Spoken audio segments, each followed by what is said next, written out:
All right, so obviously we just got this, right? Which we absolutely have to talk about. But because I couldn't do this video yesterday, my voice was too fucked for it. I thought we'd kind of mix these two because this sort of gives us a roadmap of what Blizzard is gonna work on in the next few months as they're working on trying to get Shadowlands into an actual launchable state, which I think a lot of people should understand. The fact that this is one of the first things that Blizzard is doing should tell us just how hard Blizzard is finding these final balancing moments. They've already realized that 3 potency slots is impossible to balance. They can't find a fun way to balance it other than just releasing more conduits, right? Because that is actually the biggest problem that most people had. You have 3 potency slots that you can fill inside a given Soulbind. And this generally meant that you had 4 that you could choose from, and then just leave out the one that gives you the least buff to your damage. So that wasn't much of a play. So the only 2 options that they would have in this instance is 1, right, make more conduits, or 2, reduce the number of conduits that you can actually place into the tree.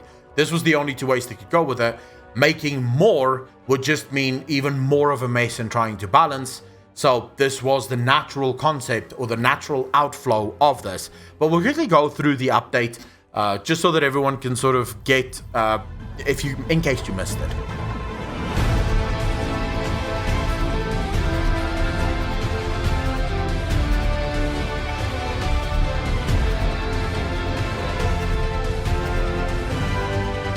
Which one? From Cardigan.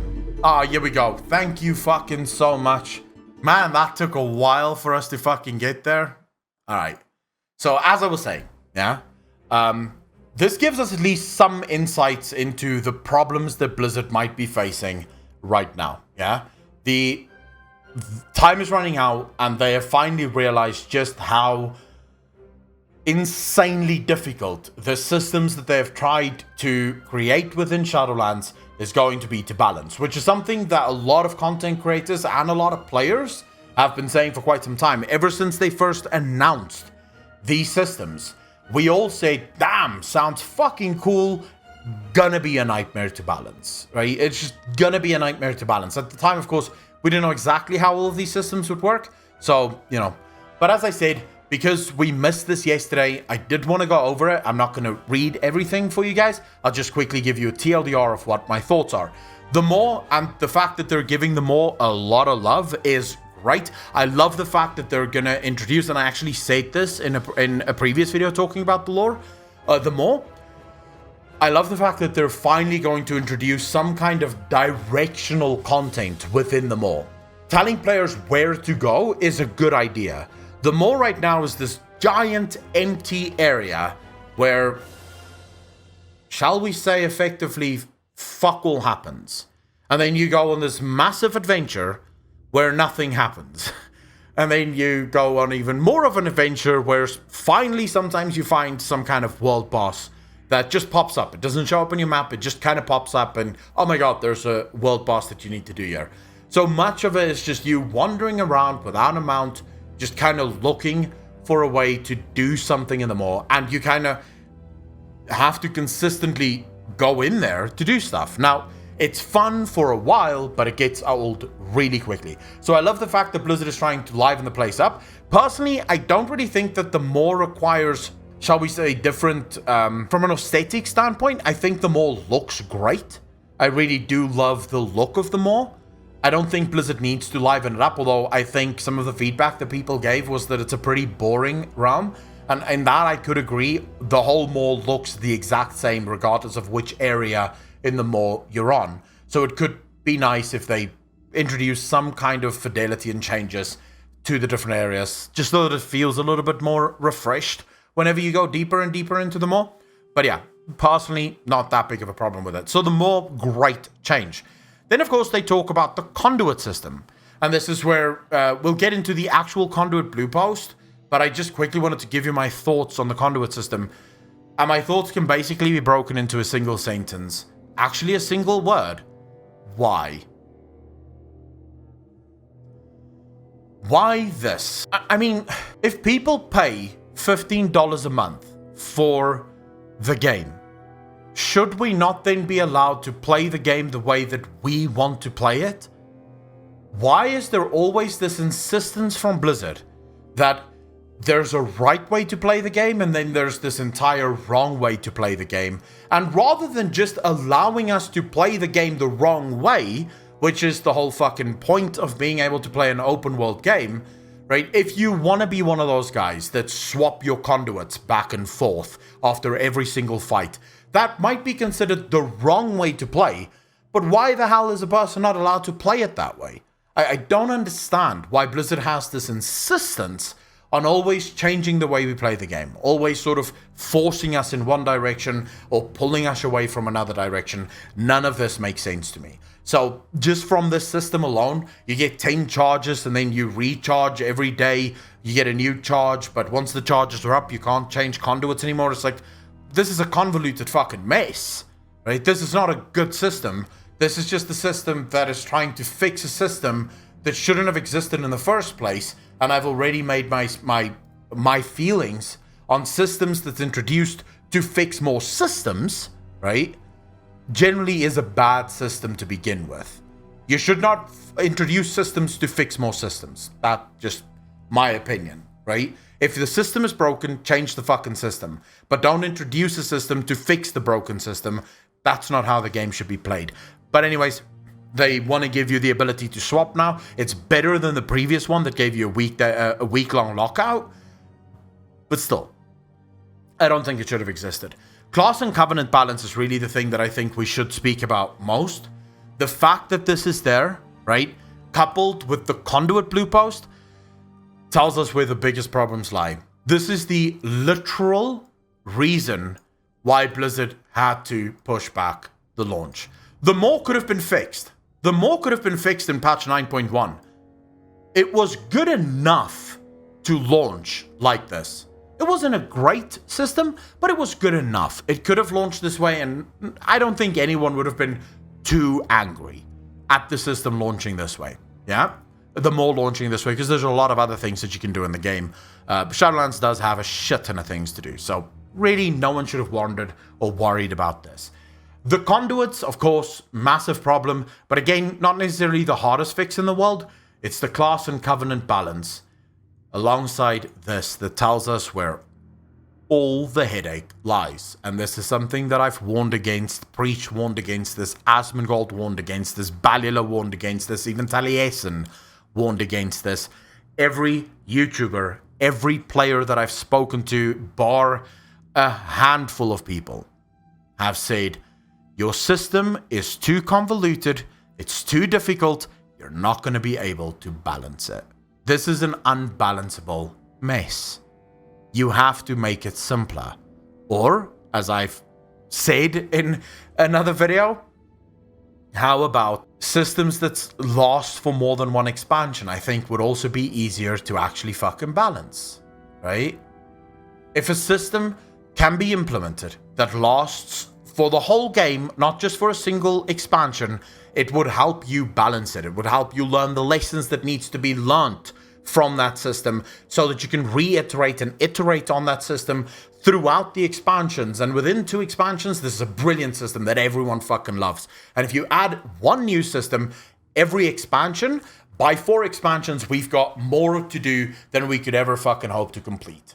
Right? The game is just full of systems and fun little things that we can do, and all of them are absolutely perfect, no problems. But okay, let's get into Blizzard's change to Soulbinds. In this week's Shadowlands beta build, Soulbinds have had their tree layout changed in a small but important way. All Soulbinds now have access to 2 potency conduit sockets, whereas previously all trees had 3 potency sockets.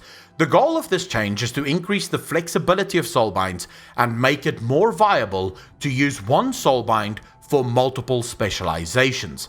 Alright, so I've said this to you guys right at the start, even before we got into depth with this. This change is quite literally just trying to figure out how to balance a system that is so big that it is quite literally unbalanceable. The conduit system felt really bad. Most of the conduits still feel really bad. They don't really do much. They're not this thing that people tell you. You get people that say, oh, it's like a subclass. The conduits are not subclasses. They barely do anything. They're literally a straight DPS increase. That's all they do. They just give you more DPS. They just add DPS to the natural things that you would do anyways. They really do not impact your gameplay or your game style in any way. There are some conduits that do that to some extent. So for example, with Affliction Warlocks and the Necrolords, there's one that increases the damage of your Drained Soul by 25% every single time you Malefic Rupture. Now, you could argue that this kind of forces you to Malefic Rupture before you drain Soul, but because Malefic Rupture uses Soul Shards, you're still not really going to do that. Not before every single drained Soul, because you'll run out of Soul Shards, and a lot of your other more powerful abilities needs those Soul Shards, so you're most likely not going to do it. All it really does is it doesn't make you feel as bad when you Malefic Rupture on single target, because you are actually buffing your Drained Soul for 25%. Most of the conduits are really boring, just straight up almost Azerite powers. And I don't mean Azerite powers as a direct sort of copy from Azerite power. I mean Azerite powers as in you don't really realize that they exist. They're just there. Due to the potency conduits effect being mostly spec specific, they are the conduits most likely to make a Soulbind layout feel locked in to one specialization. While we expect this to be a natural way for many players to engage with Soulbinds, picking one Soulbind per spec and building them out accordingly, we want to make sure there is room to discover other setups that work for you based on the content you prefer to participate in. Now, I don't disagree with what Blizzard is saying here, so everything I just said wasn't calling Blizzard liars. I think this is also the reason. It is to give people a little bit more room to play around with more conduits and to play around with more different soul binds based on the number of conduits that you can use. But I also think it's just down to the sheer limit of conduits. Every class, as far as I know, at least at the moment, have 4 conduits available to them. And you had 3 potency slots that you could fill them up with, which meant you had 1 potency conduit for your spec that you didn't need, right? So by doing it too, it does mean that you kind of have to make a decision. You're not going to be able to take all 3 of the best ones, so you kind of have to make that decision. And maybe it does open up a little bit more competition, a little bit more thought process, but not a lot, right? Not a lot. I think this mainly is down to just it's easier to balance if we give them 2 conduit slots rather than 3. Because 3 was just a nightmare to balance. There were some classes that had really good conduits, and when I'm saying good conduits, I'm talking about pure DPS increase conduits. I'm not talking about good in terms of fun, good in terms of DPS. There were some conduits that would just just boost your DPS massively because of all 3 of these conduits, and then some classes that had like 1 great conduit DPS increase, and then 2 really shitty ones that just felt like a little bit off-center, if you will. So yeah, the removed potency sockets have been replaced with either an endurance or finesse socket, which by virtue of primarily being class-wide effects, are easy to justify using across multiple specializations.